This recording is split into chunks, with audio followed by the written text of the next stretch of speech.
जय माता दी। नमस्कार दोस्तों, स्वागत है आप सभी का हमारे YouTube चैनल लक्ष्मी शर्मा की कहानियां पर। आज की वीडियो में आप सभी सुनेंगे रविवार को सुनी जाने वाली भगवान सूर्य नारायण की व्रत कथा। कथा को पूरा जरूर सुनिएगा। अगर अच्छी लगे तो दूसरों को भी शेयर कीजिएगा। आप सुनिए सूर्य नारायण की व्रत कथा। बहुत समय पहले की बात है। एक शहर में एक राजा और रानी रहते थे। उनके पास सिपाही, घोड़े, दास दासियां, धन दौलत सब कुछ था, मगर सिर्फ उन्हें संतान नहीं थी। इसी कारण से राजा रानी बहुत दुखी रहते थे। बहुत सोच विचार करके राजा रानी ने फैसला किया कि हमें संतान प्राप्ति के लिए कुछ तो करना ही पड़ेगा। यही विचार करके राजा रानी दोनों ने संतान प्राप्ति के लिए उन्होंने हर तरह का दान धर्म, धार्मिक अनुष्ठान, जप मंत्र, व्रत, पूजा पाठ किए, लेकिन इनसे उन्हें कोई फायदा नहीं हुआ। अब राजा रानी दोनों बुढ़ापे की ओर बढ़ते गए। अब क्या होता है कि दोनों गहन सोच में पड़ गए। अब हमारे इतने बड़े राज्य का क्या होगा? कौन बनेगा इस राज्य का वारिस? कौन लेगा प्रजा की जिम्मेदारी? इसी सोच में राजा रानी दिन रात चिंता में घुटने लगे। उन्हें खाने पीने की भी सुध नहीं रहती। तो एक सुबह होता है क्या कि राजा के दरबार में एक साधु महाराज आते हैं। अब आप देखिए भगवान का चमत्कार। भगवान की लीला को कोई नहीं जान सकता। अब आगे होता है क्या? अब जब साधु महाराज राजा के दरबार में आते हैं तो होता है ये कि रानी की दासी रानी को इतला करती है कि साधु महाराज पधारे हैं। तब वह दासी से कहती है, यह मेरा अंतिम दान धर्म है। इसके बाद मैं अपने हाथों से कोई भी दान धर्म नहीं करूंगी, क्योंकि मैं बहुत दुखी हूँ। मैं और राजा दिन रात इतने दान धर्म पुण्य किए, लेकिन हमारी सुनी गोद अभी तक भरी नहीं, इसलिए मैं थक गई हूँ। अब यह अंतिम दान धर्म कर रही हूँ और इसके बाद मैं किसी को भी दान नहीं करूंगी। रानी की बातें सुन दासी कहने लगी, हे महारानी, आप ईश्वर पर भरोसा रखें, सब ठीक हो जाएगा। इतना बात होने के बाद रानी चावल का भरा छाछ हाथ में लेकर बाहर आती है और साधु महाराज की झोली में भिक्षा डालने के लिए आगे बढ़ती है। तो उसके चेहरे पर छाई चिंता साधु महाराज की दृष्टि में आती है। रानी को उदास देखकर साधु महाराज उससे पूछने लगे, हे महारानी जी, क्या हुआ? आप इतना उदास क्यों हैं? मुझे बतलाइए, शायद मैं आपका कुछ मदद कर सकूं। अब रानी साधु महाराज को अपनी सारी कहानी बताती है और रोने लगती है। उस पर वह साधु महाराज कुछ पल के लिए गंभीर सोच में पड़ जाते हैं और कहते हैं, चिंता मत करिए रानी जी, आपकी संतान की इच्छा पूरी हो जाएगी। आपकी कोख से एक पुत्र जन्म लेगा, मात्र वह 14 साल तक ही आप लोगों के पास रहेगा। इसके आगे वह इस मृत्यु लोक में नहीं रह पाएगा। इससे बढ़कर आपको कुछ देना मेरे लिए संभव नहीं है। अपनी पूरी बात कहने के बाद साधु महाराज अपनी झोली में हाथ डालते हैं और थोड़ी सी भभूत निकालकर रानी को दे देते हैं और कहते हैं, महारानी जी, आप और महाराज दोनों इसे बांटकर ग्रहण कर लीजिएगा। इससे आपको जल्द ही पुत्र प्राप्ति होगी। इतना कहकर साधु महाराज वहां से चल पड़े। साधु महाराज के जाते ही रानी सोचने लगी कि 14 साल तो 14 साल ही सही, उतने समय के लिए हमें पुत्र तो मिलेगा, यही हमारे लिए बहुत है। उतने साल तक मैं अपने बच्चे को जी जान से प्यार करूंगी, बहुत प्यार दुलार से उसे बड़ा करूंगी, उसे ढेर सारा प्यार दूंगी, अपने संतान की मुराद पूरी करूंगी। उस रात अपना राजकाज खत्म करके राजा जब रानी के पास गए तो रानी ने महाराज को सारी बात बता दी जो साधु महाराज ने बताई थी, और साथ में साधु की दी हुई भभूत को राजा को दिखाकर बोली, साधु महाराज ने यह भभूत हम दोनों को ग्रहण करने के लिए कहा है। रानी की बात सुनकर राजा कहने लगे, इतना दान धर्म किया हमने, जब तब किया, कोई फल नहीं मिला। अब इस भभूत से हमें संतान की प्राप्ति होगी, तुम्हें लगता है?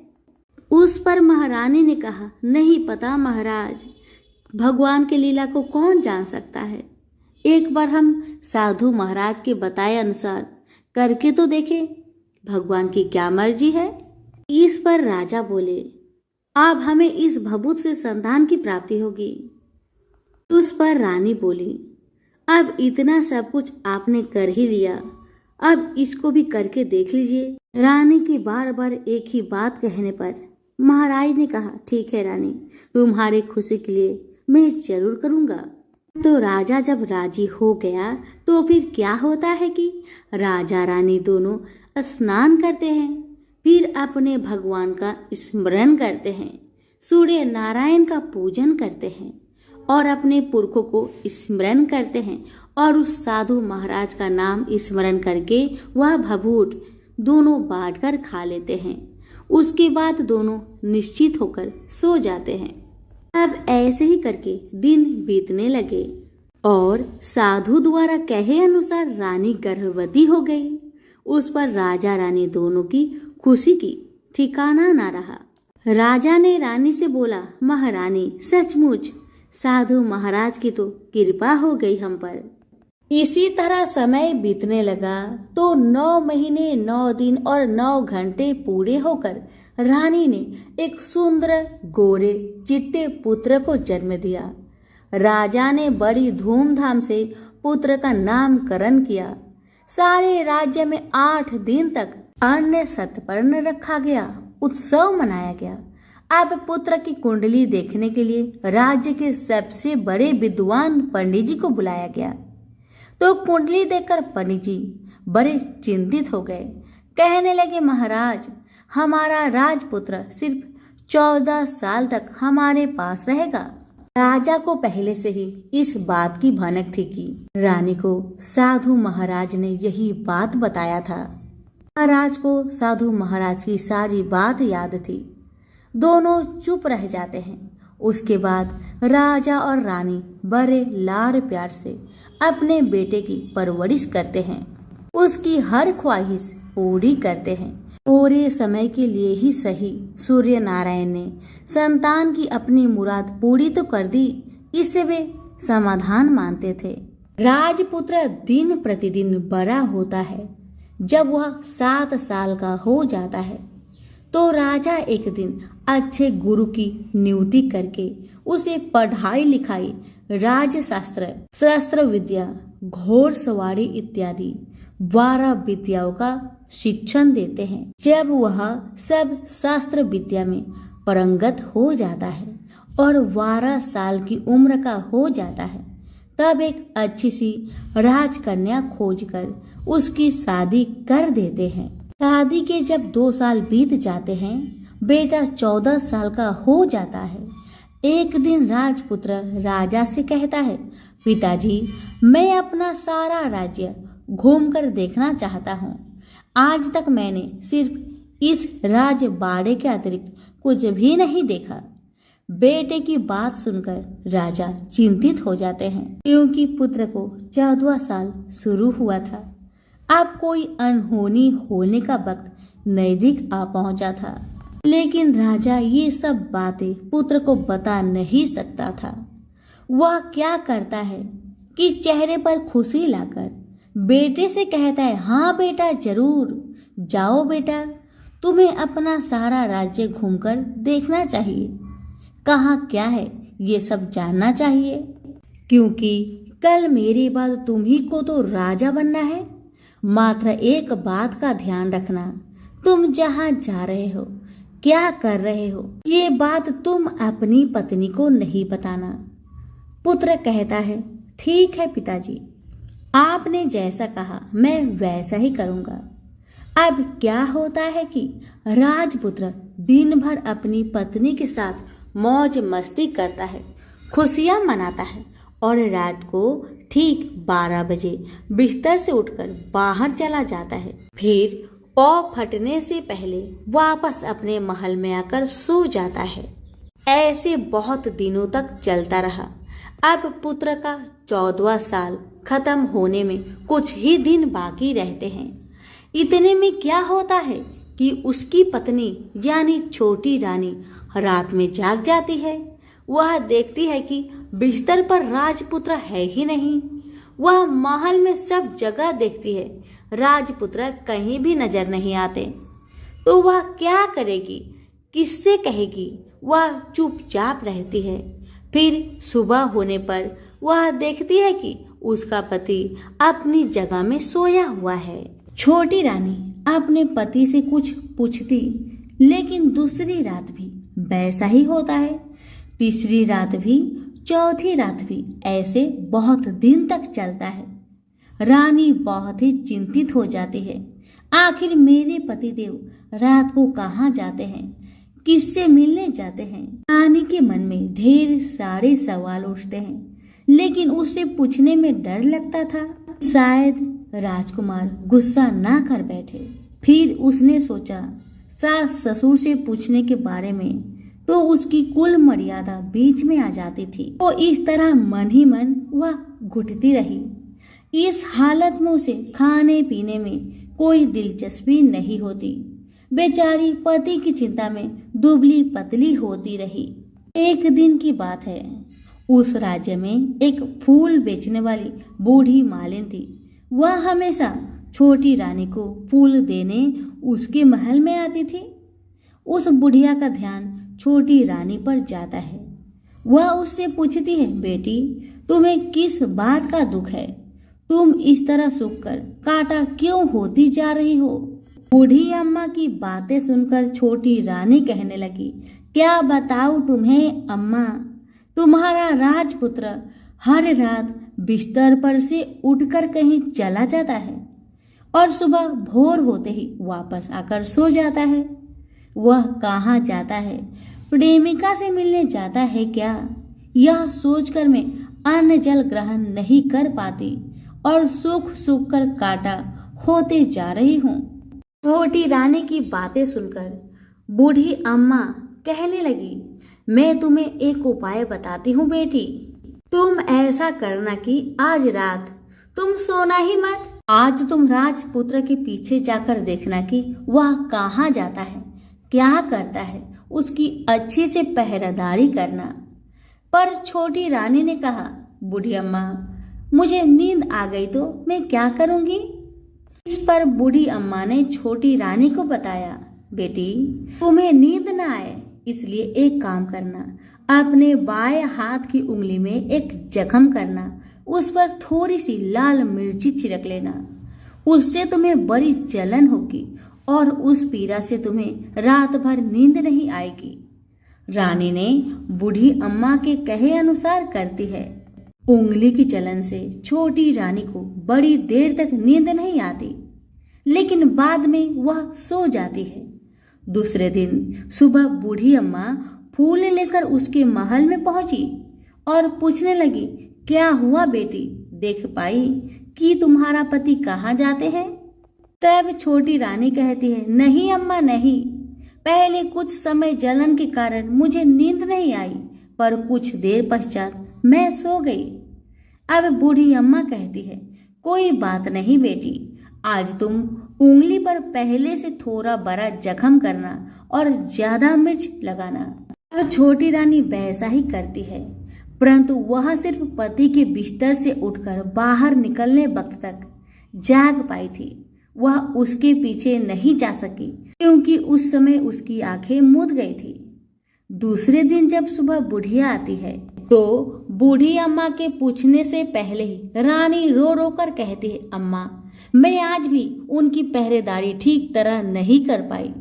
बुढ़िया कहती है, रोना मत बेटी, सब कुछ ठीक हो जाएगा।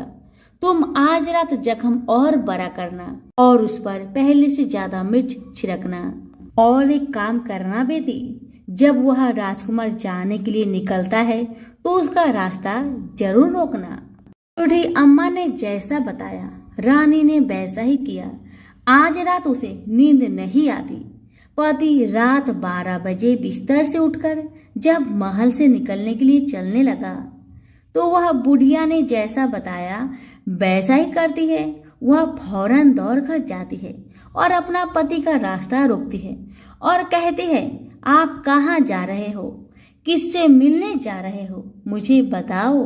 राजपुत्र अपनी पत्नी को बहुत समझाने की कोशिश करते हैं कि देखो, अगर मैंने तुम्हें वह बताया तो मैं तुम्हें दोबारा नहीं मिल पाऊंगा। तो छोटी रानी कहती है, कोई बात नहीं, आप न मिल पाओ, लेकिन आप रात को कहाँ जाते हो मुझे बताओ। अब राजपुत्र निरुपाय हो जाते हैं। पत्नी की जिद के आगे उसकी एक नहीं चल पाती। ठीक उसी समय उसका 14वां साल खत्म होकर 15वां साल लगने वाला था। जो होता है वह हो जाने दो। वह सोचता है कि और कुछ चावल मंत्रों से सिद्ध करके पत्नी को देकर कहता है, इन चावल के दानों को दोनों हाथों की मुट्ठी में पकड़ना। पहले दाएं हाथ में पकड़े चावल मेरे ऊपर फेंकना। मैं कौन हूँ तुम्हें पता चल जाएगा। बाद में बाएं हाथ में पकड़े चावल मेरे ऊपर फेंकना। मैं जैसा था तुम्हें मिल जाऊंगा। राजकुमार की बातें सुन रानी कहने लगी, मैं नहीं भूलूंगी। आपने जैसा कहा मैं वैसा ही करूंगी। पर रानी बड़े आत्मविश्वास के साथ कहकर दाएं हाथ में पकड़े चावल पति के ऊपर फेंक देती है तो राजपुत्र एकदम एक विशाल घोड़ा बन जाता है। एकदम उम्दा सफेद गर्दन पर लंबी आयल। देखते देखते वह तेजी से दौड़ने लगा। रानी उस घोड़े को एकदम बहुचक्की होकर देखने लगी और पति ने बाएं हाथ के चावल फेंकने की जो बात कही थी वह भूल जाती है। उसकी आंखों के सामने घोड़ा महल के बाहर निकलकर चला जाता है। अब घोड़ा महल के बाहर जाता है तो वापस नहीं आता। अब रानी को बड़ा पश्चाताप होता है। वह स्वयं को कोसने लगी, लेकिन अब उसका कोई फायदा नहीं होने वाला था। राजपुत्र अब वापस नहीं आने वाला था। ऐसे ही सुबह हुई। महाराजा महारानी को सब बात पता चलती है। उन्हें बहुत दुख होता है। वे बिस्तर पकड़ते हैं और राह देखते हैं कि एक दिन उनका बेटा वापस आ जाएगा। इस तरह 1 महीना गुजरता है, 2 महीना गुजरते हैं, 3 महीने गुजरते हैं, आखिर 6 महीने पूरे हो गए। राजपुत्र का कोई अता पता नहीं लगता। प्रधान राजपुत्र को ढूंढने के लिए राज्य के गांव-गांव सिपाही भेजता है, लेकिन उन्हें कोई सफलता नहीं मिलती। इधर रानी अपने हठ के कारण पति गायब हो गया है यह सोचकर स्वयं को मन ही मन कोसती है और प्रण लेती है कि कुछ भी करके अपने पति को ढूंढ लाऊंगी और उसे वापस घर लेकर आऊंगी। एक दिन वह सुबह उठकर अपने सास ससुर के महल में जाती है और कहती है कि मैं अपने पति की खोज में जा रही हूँ। महाराजा महारानी को और क्या चाहिए था, कुछ भी करके उनका बेटा उन्हें वापस मिलना चाहिए था। वे अपने बहू को जाने की अनुमति देकर कहने लगी, बेटी तुम्हें जो भी चाहे वह करो, जहाँ जाना है वहाँ जाओ, लेकिन हमारे बेटे को वापस लेकर आओ। सूर्य भगवान तुम्हें कामयाबी दे।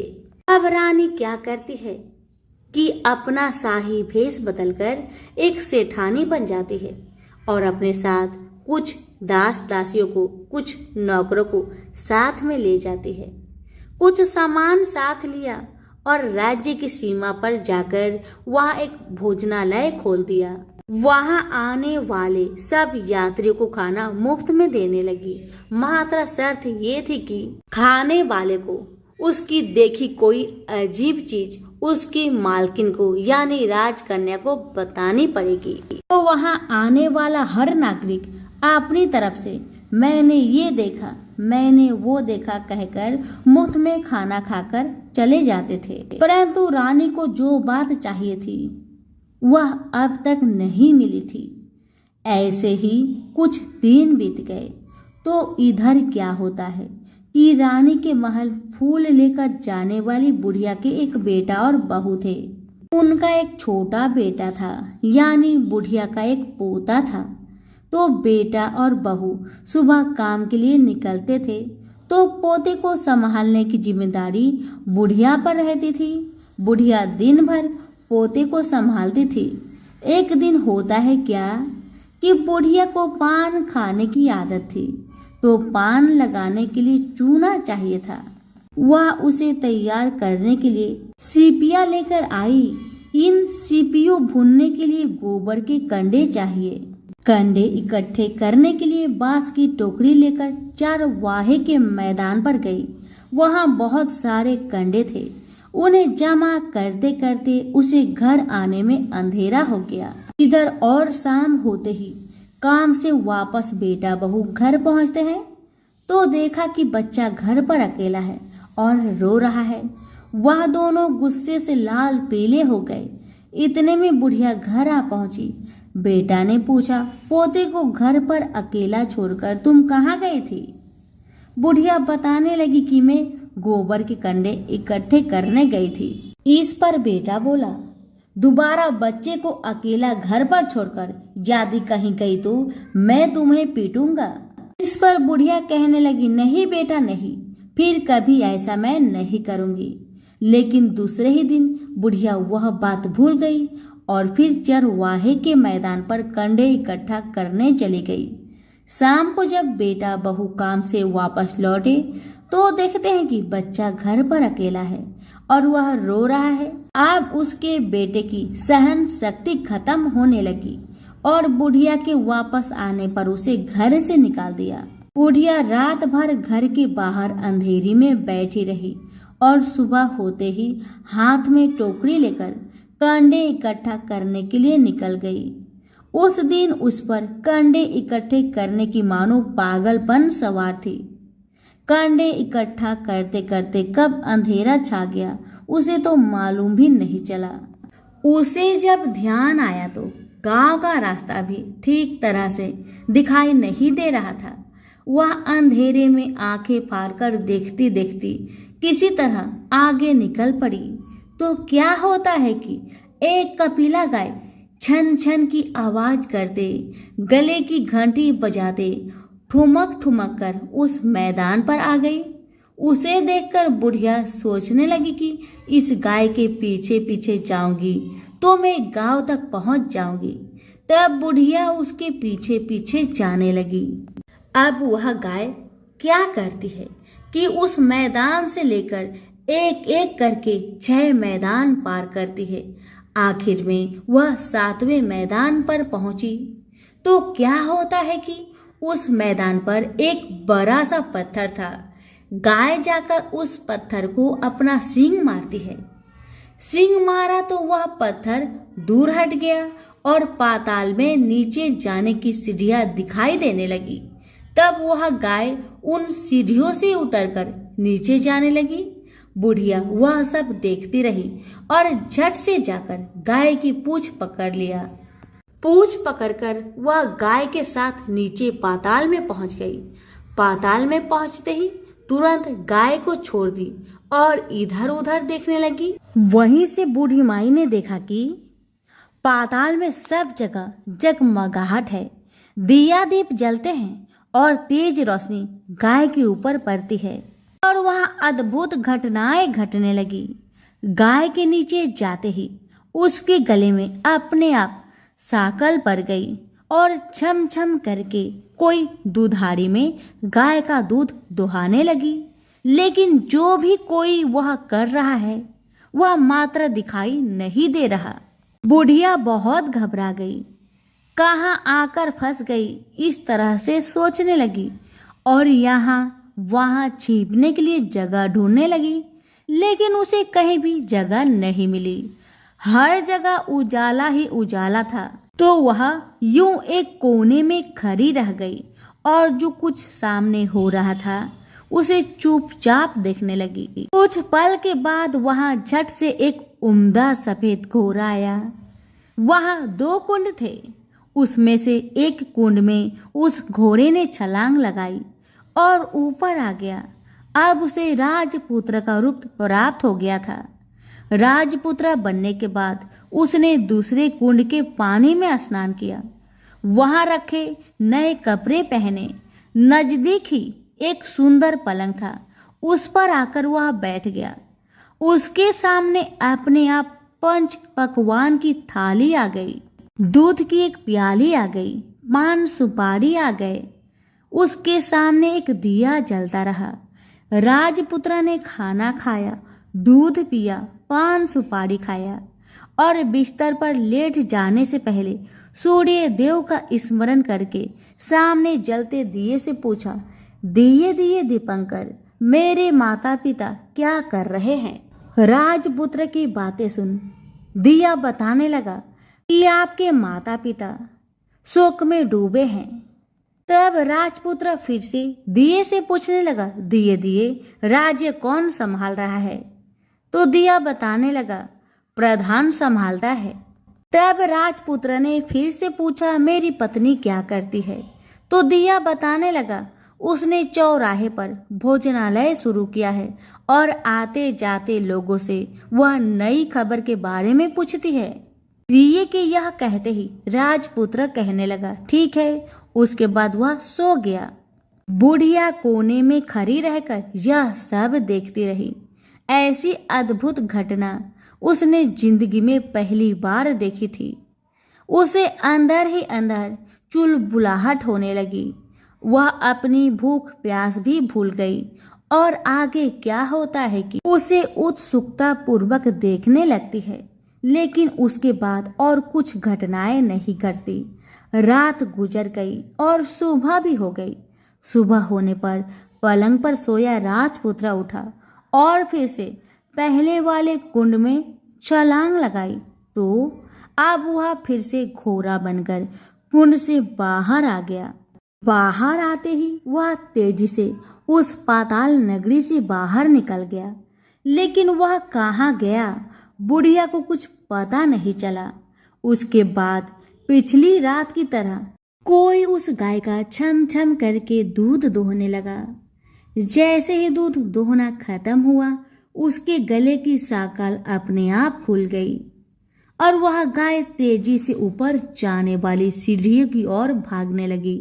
गाय को दौड़ते देखकर बुढ़िया सोचने लगी, अब गाय के साथ यहाँ से ऊपर जाने में ही समझदारी है, नहीं तो कोई बड़ी मुसीबत आकर मेरी ऊपर टपक जाएगी। झट से उसने गाय की पूंछ पकड़ ली और गाय के साथ ऊपर आ गई। गाय जब ऊपर मैदान में पहुंची तो उस सुरंग का रास्ता अपने आप बंद हो गया और उसके मुंह पर एक बड़ा सा पत्थर पूर्वतः खड़ा हो गया। ऊपर आकर वह गाय जंगल की ओर निकल गई तो इधर बुढ़िया एकदम बावली सी हो गई। उसने पाताल नगरी में जो कुछ देखा वह जल्दी से जल्दी किसी को बताने के लिए उतावली हो गई।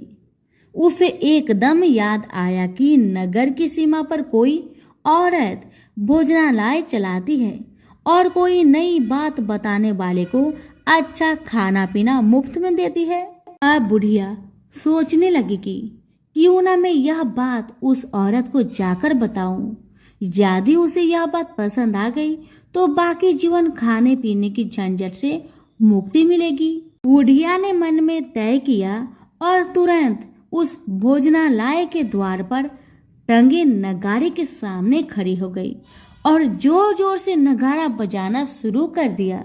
नगाड़े की इस तरह शोर सुनकर मालकिन यानी छोटी रानी मन से प्रसन्न हो जाती है कि शायद कोई बड़ी बात लेकर यहाँ आया है।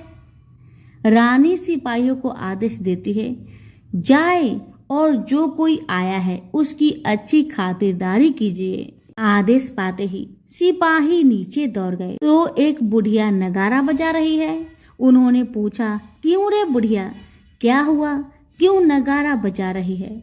बुढ़िया बोली, कुछ नहीं बेटा, यहाँ खाना मिलता है इसलिए मैं यहाँ आई हूँ। खाना चाहिए, मिलेगा? तो सिपाही कहने लगे, तुझे कोई नई बात बतानी पड़ेगी तब तुम्हें खाना मिलेगा। तो बुढ़िया कहने लगी, हाँ बताऊंगी, मुझे एक बात मालूम है। इस पर सिपाही उसे अंदर ले आए। उनको मालकिन का आदेश था कि जो कोई बूढ़ा बुजुर्ग वहां आए उनके साथ अच्छी तरह पेश आना, उनका अच्छा आदर आतिथ्य करना। तो सिपाही ने इस बुढ़िया का भरपूर आदर आतिथ्य किया। उसे बड़ी सी थाली भरकर व्यंजन परोसते हैं। बुढ़िया कुछ दिनों से भूखी थी, वह खाने पर टूट पड़ी। खाना खाने के बाद सिपाही ने उसे नई साड़ी पहनने को दिया। उसके बाद उसे लेकर रानी के पास आए। बुढ़िया और रानी ने तुरंत एक दूसरे को पहचान लिया। बुढ़िया बोली, बेटी तुम हो? और रानी बोली, बूढ़ी अम्मा तुम हो? बड़ी देर तक दोनों भांति भांति की बातें करती रही।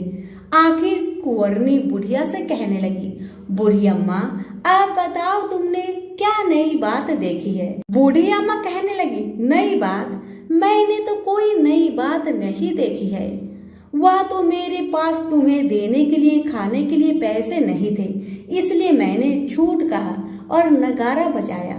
तब रानी ने कहा, बूढ़ी अम्मा तुम घबराना नहीं, मैं किसी को तुम्हारा नाम नहीं बताऊंगी। फिर भी बुढ़िया मैंने देखा, कब देखा करके आनाकानी करने लगी। इस पर कुंवरनी ने उससे कहा, देखो बूढ़ी अम्मा, यदि तुमने मुझे वह नई बात बताई तो जिंदगी भर मैं तुम्हारी देखभाल करूंगी, तुम्हें रानी की तरह रखूंगी। अब बुढ़िया बताने को तैयार हो गई। उसने जो कुछ देखा उस समय चरगाह मैदान पर देखा था, वह सब कुछ कुंवरनी को बता दिया। बुढ़िया की वे बातें सुनकर कुंवरनी को यकीन हो गया कि वह राजपुत्र उसी का पति है। वह तुरंत बुढ़िया से कहने लगी, बूढ़ी अम्मा मुझे उस जगह पर ले चलो। बूढ़ी अम्मा कहने लगी, नहीं बेटी नहीं, वह पाताल का राज्य है, सांप है वहां पर। यदि किसी ने तुम्हें देख लिया तो तुम्हारी जान खतरे में पड़ सकती है। लेकिन रानी उसकी एक भी नहीं सुनती, उसे उस जगह ले जाने के लिए हठ करने लगी। आखिर में बुढ़िया ने कहा, ठीक है मैं तुम्हें ले चलती हूँ, पर आज नहीं कल वहां जाना है, तो शाम को ही जाना है, याद रखना।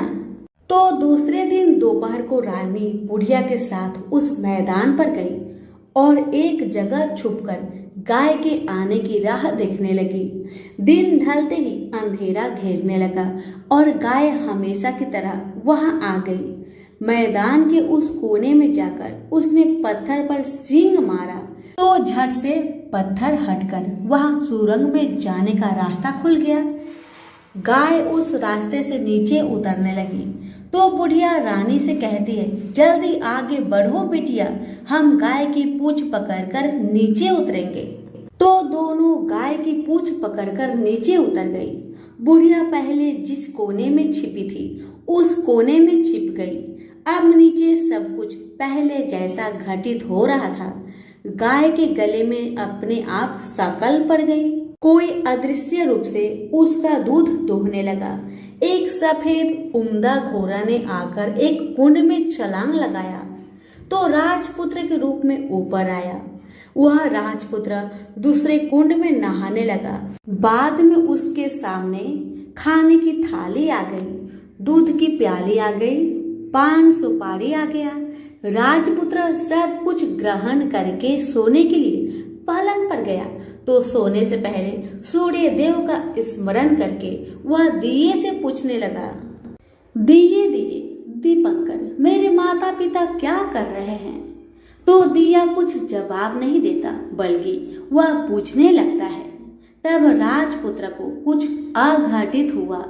इसका संदेह हो गया कि वह उदास हो गया और जो कुछ हुआ है वह हो जाने दो, ऐसा सोचकर सोने के लिए बिस्तर पर लेट गया। अब रानी का संयम टूट गया। वह दौड़कर अपने पति के पास गई और उसके पैर पकड़ने के लिए आगे बढ़ने लगी। राजपुत्र तुरंत ही अपने पति को पहचान गया। वह झट से पीछे हट गया और चिल्लाने लगा, नहीं नहीं रानी, मुझे मत छूना वरना सर्वनाश हो जाएगा। रानी दोनों हाथ जोड़कर पति से अपनी भूल स्वीकार करने लगी।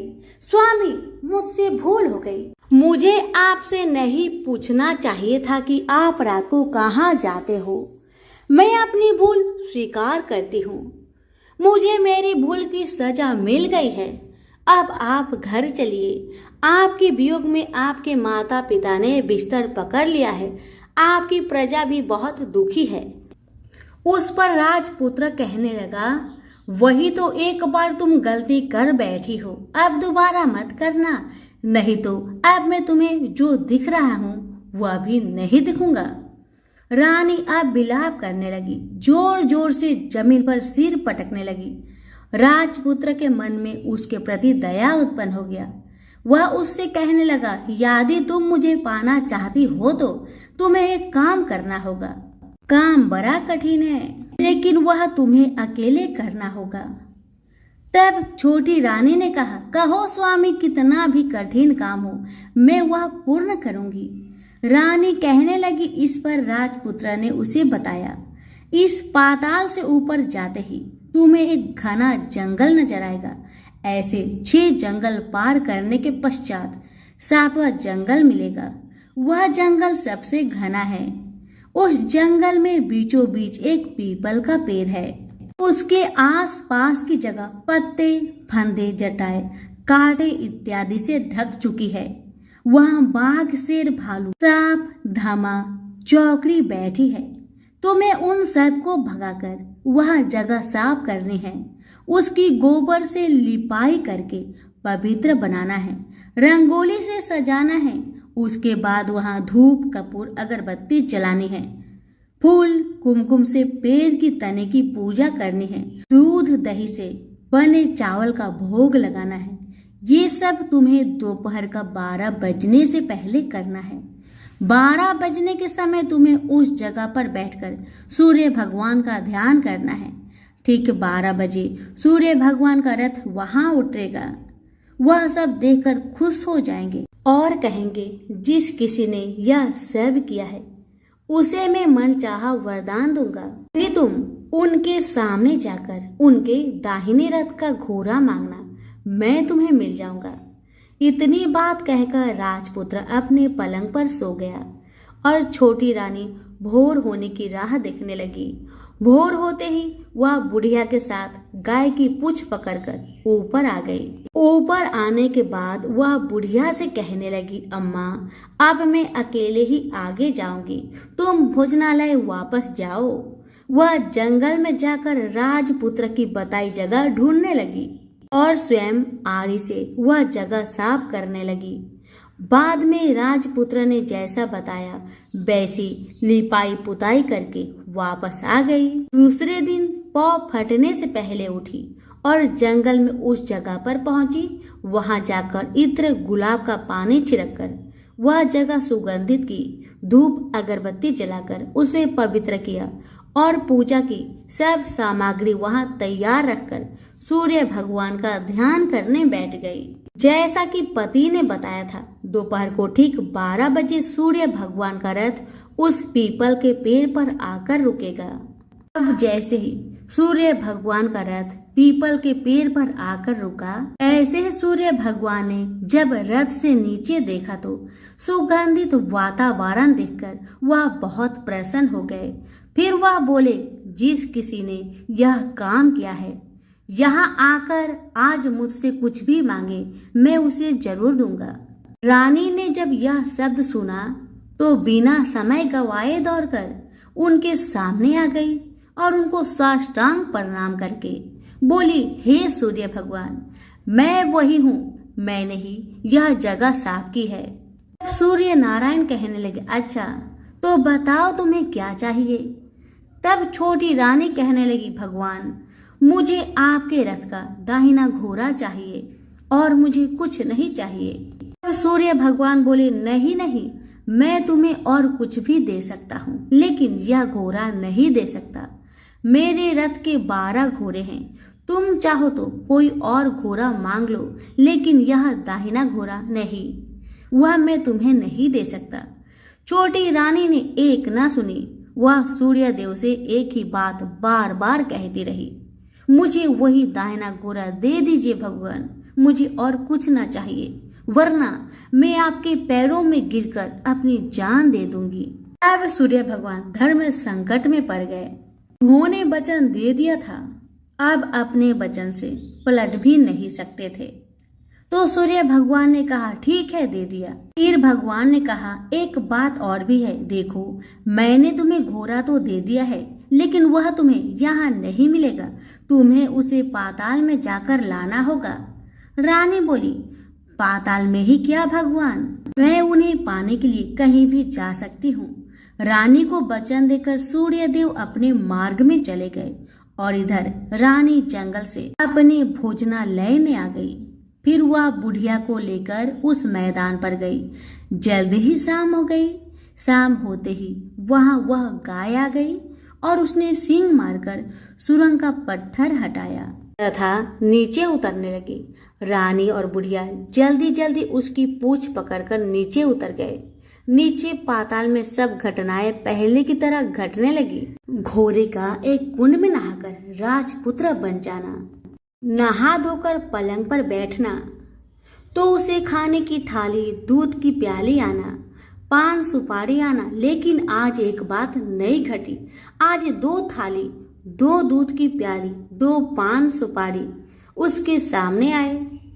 वह कुछ नहीं बोला, अपने हिस्से की थाली खाकर, दूध पीकर और पान सुपारी चबाकर वह सोने चला गया और हमेशा की तरह दिए से पूछने लगा, दिए दिए दीपंकर, मेरे माता पिता क्या करते हैं? तो दिया बताने लगा, वे दोनों तुम्हारे सुख में मरने की उपस्थिति में पहुंच गए हैं।